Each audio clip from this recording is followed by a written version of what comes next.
Good morning, YouTube. It's the old soldier coming at you from Robeson County, North Carolina, just south of the little town of Parkton. Like I said before, if you look on a map of North Carolina, find Fayetteville, come south to Hope Mills, and just past that you'll find Parkton. But anyway, today's kind of special for me. And I say that in this sense that I've elaborated before many times in my videos that my father was a World War II veteran. He was a paratrooper. He jumped into D-Day, Normandy, and you have made another combat jump 75 years ago today. And this is the one the media kind of forgets. The Dutch do not. But the American mainstream media, so far this morning I have not seen anything commemorating the 75th anniversary of Operation Market Garden. Operation Market Garden was an attempt to go into Germany via Holland. They staged forces in Belgium and came across the border, at the same time simultaneously launching an airborne operation. Approximately 35,000 paratroopers were dropped during Operation Market Garden. And on three key cities, Eindhoven, Nijmegen, and Arnhem. Arnhem being the big one, because from there it crossed the river crossing into Germany.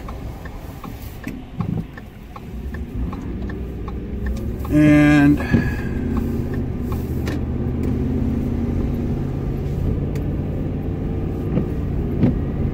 initially everything went fairly well. The airborne units landed intact. What I mean by that,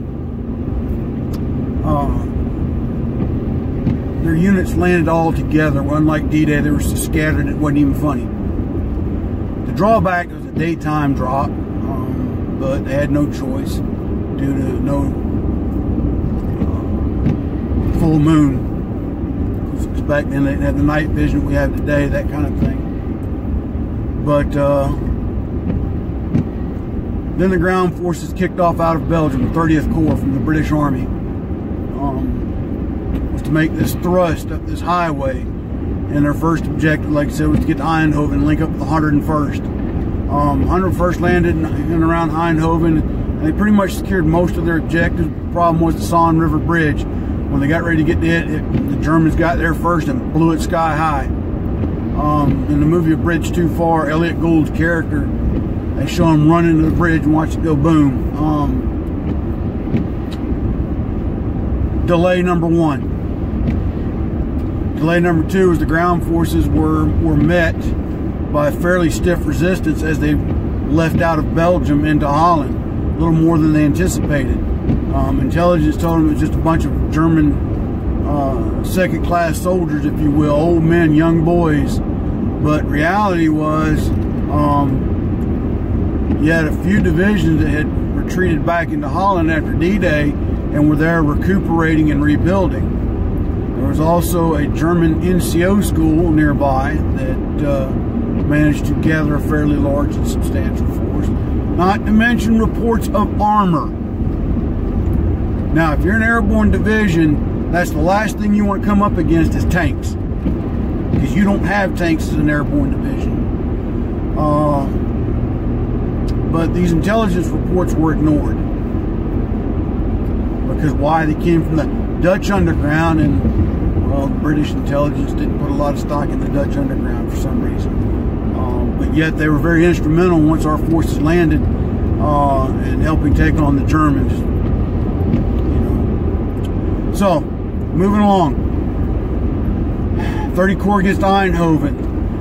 But now they have to bring what's called a Bailey Bridge to the front of their convoy, which is basically a mobile bridge unit that can be built and crossed over a body of water and then tore down and moved to the next location as needed. So they had to bring this up. It took longer to put together because it took longer to get there than they thought it was going to take. So now the timeline is shot. Jump to Nijmegen. The 82nd Airborne Division has dropped into Nijmegen and they're securing their objectives. The one problem they're having is the bridge over the Wall River. It's a major river. It's a big river. It's a swift river. Part of the reason is that they're fearing a counterattack from their east, out of Germany, into what they call the Groesbeek area. And at some point in time, the Germans do mount a counterattack from that direction, and fairly substantial, to the point it overruns one of the drop zones, and General Gavin has to take a force and reinforce another unit to go back and re-secure that drop zone, because now they got gliders coming in, bringing in their glider regiment and their field artillery. Okay. So now they've got that secured, but they still haven't got across the Wall River. So they launched a daring plan to boat troops across and attempt to take the bridge from both ends.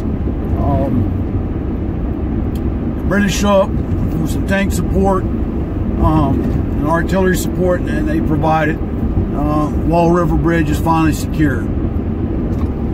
Now, the problem is the British Crown Forces have infantry tied up in Nijmegen helping to clear out the last pockets of resistance. Oh, by the way, at this point in time, the Germans have come from the east and have started cutting the highway.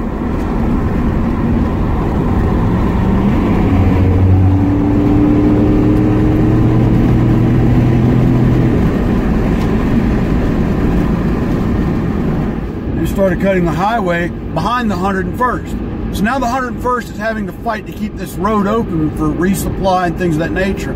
But oh, by the way, the Germans decided to bomb Eindhoven. Well, when you bomb a major urban population center, people have a tendency to pack up their things and leave. Thus, they did so, and they started moving south.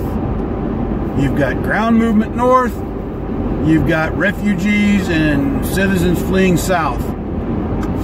And you got an entire armored and heavy mechanized force moving. It makes a slow go of things. Not to mention the Germans periodically were setting up ambushes and hitting the armor. So now they get across the Wall River Bridge, but the armored division that's leading this for the British, they can't go no further because their infantry is still tied up around Nijmegen. And they need their infantry support. Tanks in the open without infantry support are sitting ducks.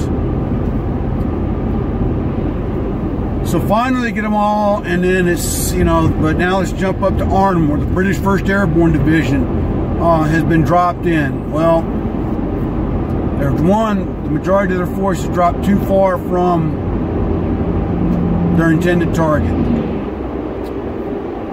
They get 2 battalions close. Actually, one of the battalions actually makes it to the city. The battalion of Colonel John Frost. He gets to the bridge and he realizes he's on the wrong side of the bridge, in a sense. But he makes provisions to secure his end of the bridge, and hopes to try and secure the whole bridge so that when 30 Corps gets there, they can come across and they can push into Germany. Day 1 goes by, 30 Corps not there yet. Day 2 goes by, 30 Corps not there yet. They were supposed to basically hold that bridge for 2, maybe 3 days tops. Now, mind you, the rest of the division is cut off from him too now. The Germans have put up a pretty stiff force between Colonel Frost's battalion and the rest of the British 1st Airborne Division. Well, let's go back to England, where you got an entire Polish Airborne Brigade that because there was not enough planes, and there's another problem. The British didn't want to commit all their aircraft that they had control of. It was U.S. and British aircraft. They didn't want to commit all their aircraft. They didn't want to go further north than Arnhem because of fear of flak shooting down planes. And they didn't have enough planes, so they said, Poles, you have to sit and wait until we get these first elements dropped, then we'll schedule you to go in. So it was a day or two later before the Poles even get into the fight. And the Polish commander, you know, he was kind of irate about the whole operation because he kind of saw the flaws in the plan, and well, you know, he told General Browning his fears and concerns and thoughts of Montgomery's plan, and long story short, he was kind of forced to act on these orders, if you will. But needless to say, go they did. Their DZ had been overrun by the time they dropped.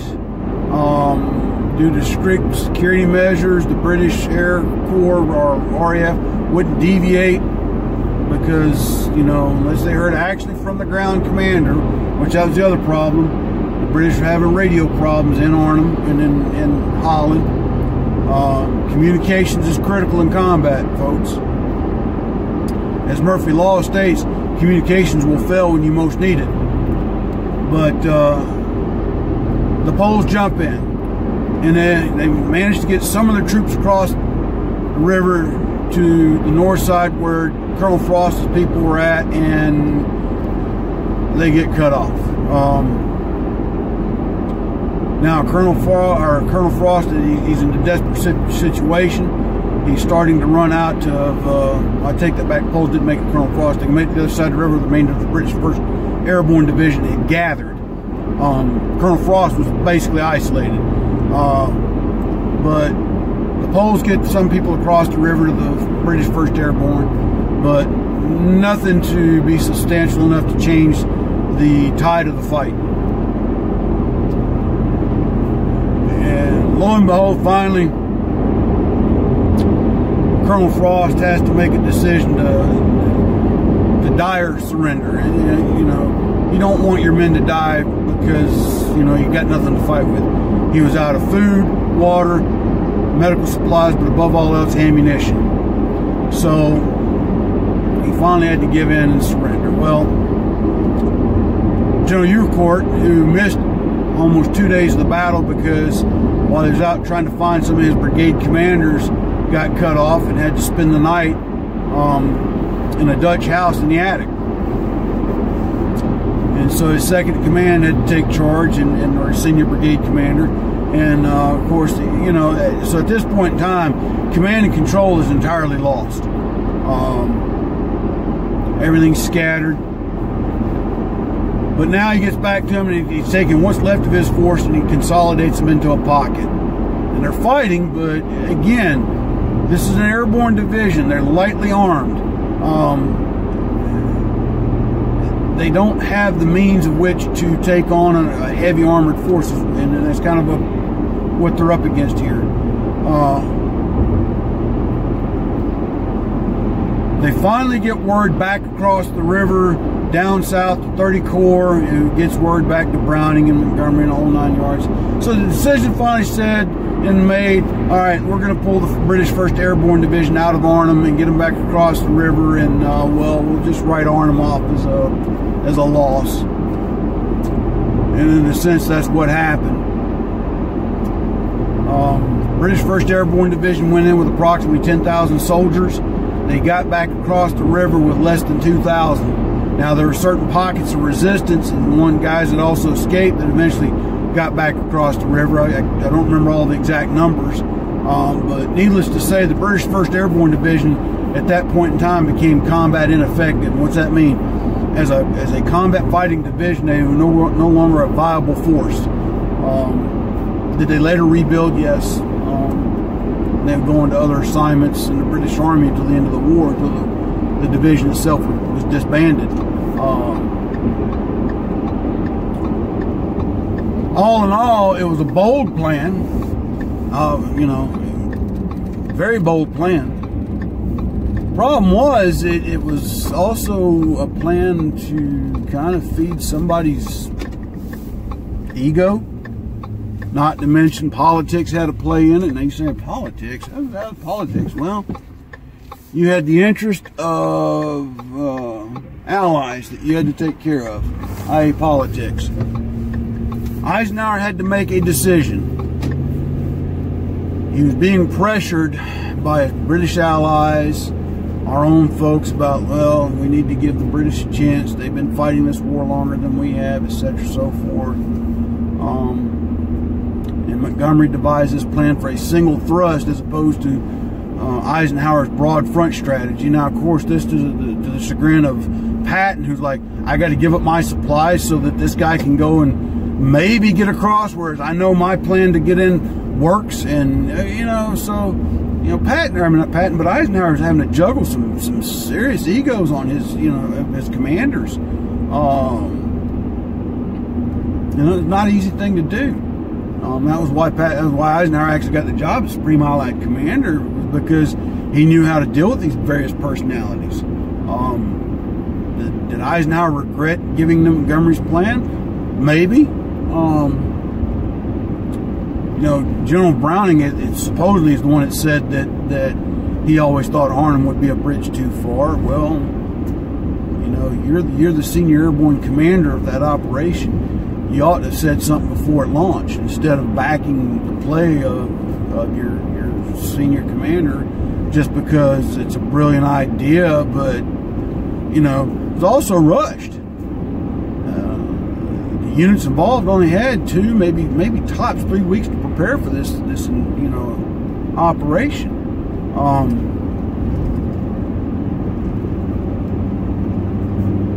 And it's sad because, like I said, an entire division was decimated. I mean, not to mention the 82nd and 101st got chewed up pretty good too. Because here's what happened in the aftermath. So Arnhem, they don't get Arnhem. So Arnhem's still in German hands. The town itself is pretty much decimated now because of all the street fighting. One of the coldest winters in European history is about to set in. The people that are in still occupied Holland are about to starve to death. So now it's determined that they'll cut back down and try to take the port of Antwerp. That was Montgomery's brilliant plan there. So he brings in an army group to do that, and oh, by the way, gets permission to keep the 82nd and 101st during this time. World War II airborne divisions were not made to stay on the ground for long periods of time. They were made to be kind of like assault and shock troops, take certain objectives till a heavier or larger, more sustainable force arrives, and then they go back and refit and get ready for the next airborne assault. But like anything else, you know, people misuse certain formations. It's, you know, it happens. So they have to stay in the fight all the way through October, and somewhere about November they're brought back to France to camps to refit and rearm and all that good stuff. And then of course the Battle of Bulge comes into play, but that'll be another lesson for another time. And all said and done, you know, it's later said that Montgomery felt that, well, the plan was 90% successful. 90% successful. And then he kind of washed his hands of it. And then Browning kind of followed suit and washed his hands of it. And the sad part about it was they pointed the finger to General Eucourt like it was his fault. I would have had more respect for Montgomery if he'd have just fessed up. My plan didn't work. I'd take full responsibility for it. But it was more of a, you know, how do I save face kind of deal. And, you know, because Montgomery's like our McClellan in the Civil War. I mentioned that yesterday, and I didn't explain why. General McClellan, as Lincoln liked to call him, was a great little organizer. He could organize an army. He, you know, phenomenal at that task. The problem that McClellan had was, one, he had a bad habit of acting on bad intelligence or false intelligence, or more appropriately, inflated intelligence.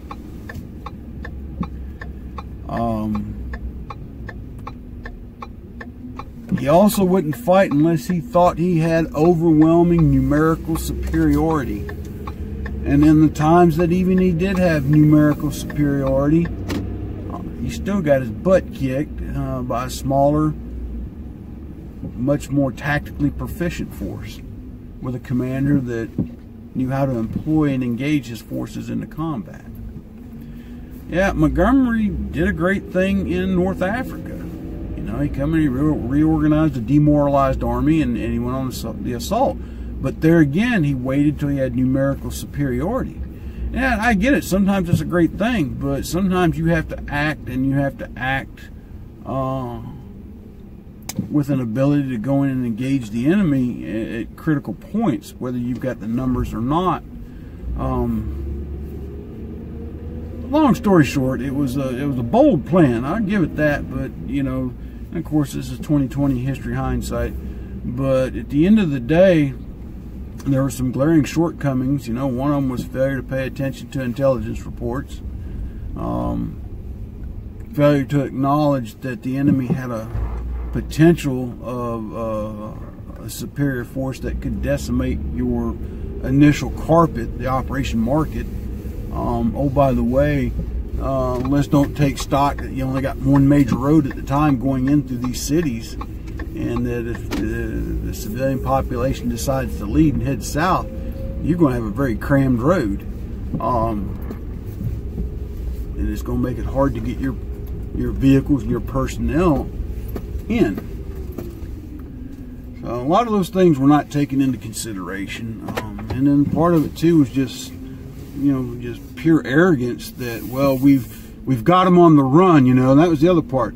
The army this army that had come through there from Normandy is defeated, is demoralized, and it wasn't quite the case. The army that they wound up engaging actually had some spunk left to them once they got organized and got to going, and you know, that could have created a lot of catastrophe. Because bottom line, at the end of the day, had the Germans played their cards a little smarter and moved an armored force, say, south, and came in between Belgium and Eindhoven south, they could have cut off the entire airborne force. Now you got 3 divisions cut off. How do you get them out? You know, and once again, like I said, the other part too is being able to get all your people on the ground at one time. And that didn't happen with the airborne element. You know, they had to make several lifts. Primarily, the second lifts were gliders. The glider units from all the glider regiments had to come in. And in World War II, the U.S. Airborne Division started off with 1 parachute infantry regiment and 2 glider regiments, and then they reversed it and then added another parachute regiment. So by the time Market Garden took place, each U.S. Airborne Division had 3 parachute regiments and a glider regiment. Of course, the glider regiment didn't join the fight until the next day or so. Likewise, same thing with their artillery. The 319th was a glider artillery regiment. The 320th glider artillery regiment. 320th, 377. They were 377 parachute. But many of them were glider artillery regiments. There's a few parachute field artillery battalions. But here's the thing. It was 75 millimeter pack howitzers. Which, don't get me wrong, 75 millimeter pack howitzer was a devastating and accurate piece. But at some point in time, you need something more substantial, more heavier, such as a 155 or 105. So all this comes into play as factors as to why there were certain failures of the operation, things of that nature. A bold plan, to say the least, but I think, again, you know, looking at it historically speaking, there were certain things that weren't taken into consideration fully. But sadly, it was, you know, ego and politics at the end of the day. But one thing's for certain, the Dutch to this day are certainly grateful for the efforts made by the U.S. and the British to liberate them. There are several monuments in Holland to this day that remember the efforts of the Allied forces to liberate. You've got to realize, see, the Dutch had been occupied since 1940.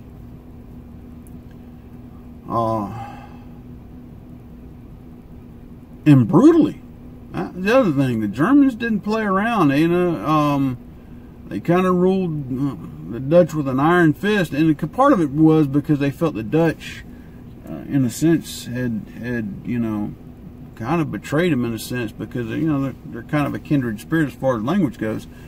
And you know, the Germans were kind of like, well, y'all should have joined right along with us when we started this. But no, the Dutch like, no, we believe in freedom and liberty and independence, and you guys are, you know, 100% against all that. And if you do any research about the beginning of World War II and you look at the Dutch forces, the Dutch actually had, for the size of their army, you know, for the size of their country at that time, a very substantially sized military. It just wasn't exactly on this as modern as the German army. And the thing is, it had the Dutch and the Belgians got together earlier. Belgium had an army of almost, well, about 600,000 active duty. The Dutch had about 250,000. They could have actually put up a much stiffer resistance had they worked in concert with each other, instead of waiting until the last minute when the Germans decided to come through. That was the problem in Europe at that time too. Everybody wanted to, you know, capitulate for peace, but you see what happens there. British Prime Minister came home with a piece of paper that wasn't even worth wiping his rear end with. As you know, Germany spilled beyond its borders, if you will. But anyway, folks.